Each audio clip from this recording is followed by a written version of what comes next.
Welcome to the Ghost Tea Podcast. I'm your host, Ariel Willow, a clairvoyant since childhood, paranormal investigator, and a witch. Today, we're going to talk about past lives. Before we jump in, I want to remind you that everyone has different views on things, and that's okay. I don't ask you to believe what I do. I just want to share what I've found in my personal path with others. Now, let's get to the tea. So what are past lives? It comes up a lot. People offer past life sessions, past life regressions, past life healings, etc. But what are they? Past lives refers to lives that we've had before this incarnation and this lifetime.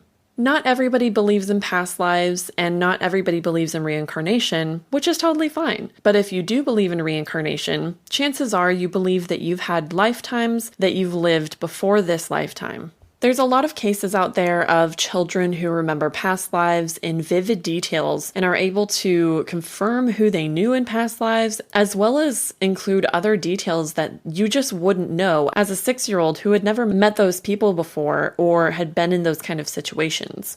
I was watching the series Surviving Death on Netflix the other day, and I found their past life episode to be so incredibly interesting. I have heard of children remembering past lives before, but it was very interesting to see how they were able to try to confirm things that child was able to remember from their lifetime before. But not everybody remembers their past lives, and sometimes people just never have any kind of memories come up from lives that they've lived before.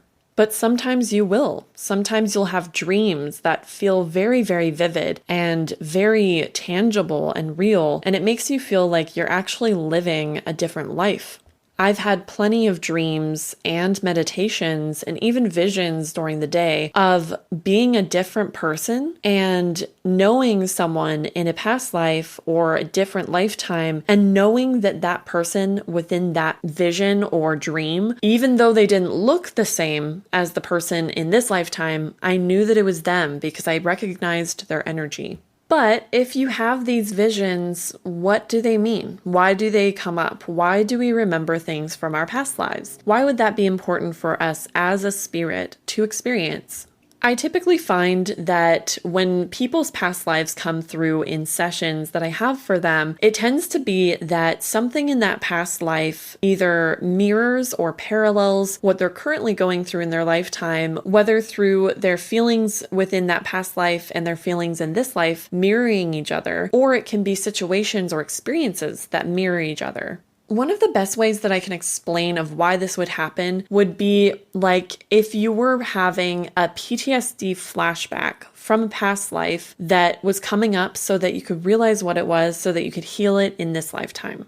But why is it important for us to heal those past lives? And why is it important for us to connect to them? That answer can be different for everybody, but one of the things that I mentioned in my What Happens After You Die episode was that we leave pieces of our soul behind for our loved ones to have within that lifetime to help us grieve as our soul does whatever it needs to do to move on. This means that over time, you're leaving tiny pieces of your soul in a bunch of different lifetimes, and eventually you're going to want to retrieve that energy back. So by a past life coming up and coming through for us, what we're able to do is acknowledge what happened in that past life, bring healing to it if needed, and by doing that, we're retrieving that energy back and reintegrating it with our spirit now. One of the questions that I get asked sometimes about past lives is if you have birthmarks and things like that, would they be related to past life injuries or past life experiences? The answer is yes and no. It is not a guarantee that any kind of birthmark or any kind of marking that you have on your body in this lifetime is definitely related to a past life or related to past life injuries. However, I have had situations where I've had clients who have me tune into their past life, and I describe an injury or the way that they died from that past life, and it matches up exactly with area and size and everything like that with birthmarks that they have in this lifetime. So it is very possible that that could be the case, that we are seeing energetic markers that carry over from that lifetime into our current one through birthmarks on our bodies.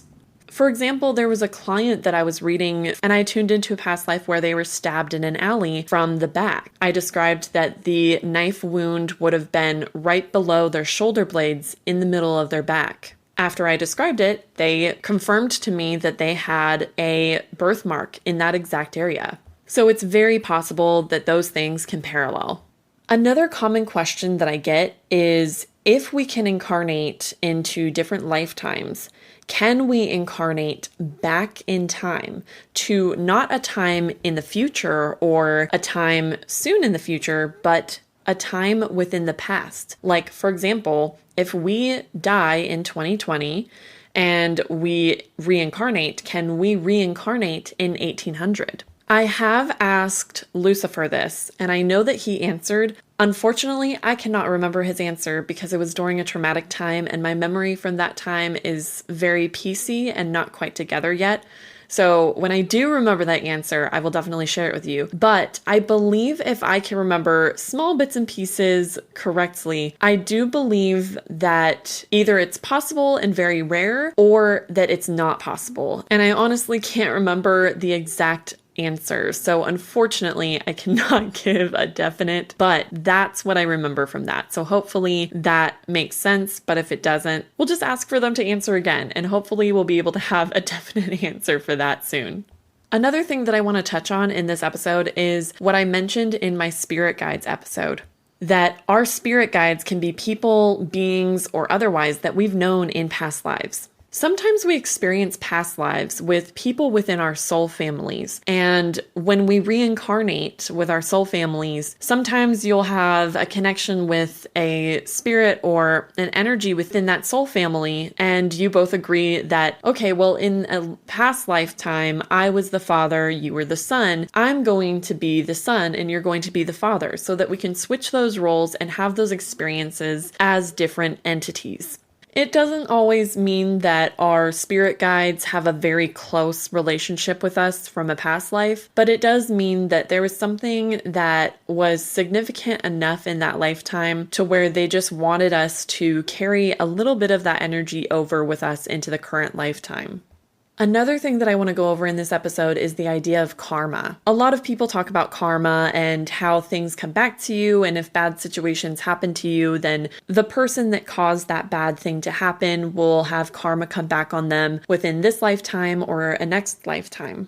Although I can't really say exactly what my feelings are on karma yet, because I still want to know more about it or explore that idea a little bit more before settling on my beliefs around it. I do feel that it's important to mention that if there's a situation, for example, someone being murdered within this lifetime, that would be a situation where both souls agreed to have that experience as either the victim or the perpetrator. And a lot of people will be like, well, why would someone agree to dying like that? Why would someone agree to that kind of experience happening to them? On a human level, it's very hard to understand why someone would agree to that or why we would want that to happen. But on a soul level, and before we come down and incarnate into our current lifetimes, we're able to see how our actions and our decisions and our experiences affect the people and the world around us. I want you to think of a traumatic or a significant experience that has happened in your lifetime. And then I want you to think about how it affected you moving forward in your lifetime. How has that experience changed you, changed the people around you, changed the people that person knew, changed the way that you did things, changed the way that you experienced life, changed the decisions that you made in your life, changed the person that you are? Now I want you to think about who you probably would have been today had you not gone through that experience.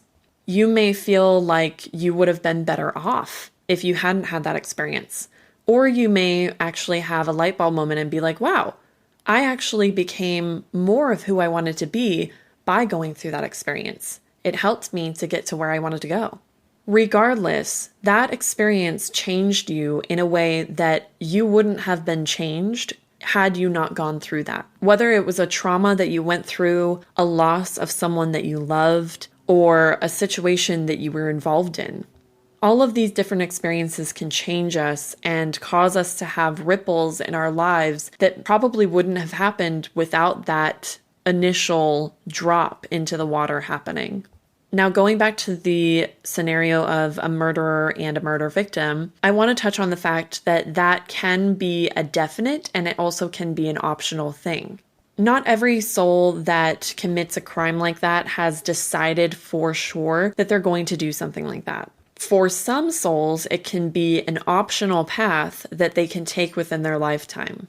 But regardless of whether they choose that or not, it will cause different effects and different outcomes. But ultimately, they are going to experience what they need to experience in that lifetime or major events that they have set up for them to experience. Now, when both lifetimes are done, the murderer and the murder victim, on the other side, they go through a reviewal process of what they've experienced in life, what they've learned, etc. And then commonly what you'll see is that a murderer will have a experience in their new lifetime where they balance out the karma, if you will. Maybe that person will be murdered in their next lifetime, or it could be that they have an incredible loss, or it could be that they have an experience that would help them understand what the victim felt like in the past life where they were the murderer. All in all, it's about bringing balance to the energy exchange. If both souls within that situation had chosen that that was a definite experience, then there wouldn't be any kind of need for a balancing to happen in the next lifetime. It would only be if that soul had chosen the murder situation to be an optional thing in their path. I think I've covered everything that I wanted to cover in regards to past lives. However, I know that a lot of you may have questions about this, so please feel free to reach out and leave a question for me through the message button on my Ghost Tea Podcast Anchor Podcast website, or leave an email question for me through my website, www.arielwillow.com, and leaving it through the contact form. And I'll do my best to answer any questions that you have, because I know that sometimes I can miss things that I meant to go over, and sometimes it just goes right over my head. But I hope it helped you understand a little bit more about past lives and a little bit more about how that works, and maybe it can help you feel a little bit more interested in tuning into your own past lives. As always, for those interested in booking a session with me, you can do so by signing up for the waitlist on my website, www.arielwillow.com, and going to the services page. And don't forget to stay safe, stay curious, and keep learning. I'll talk to you guys again soon.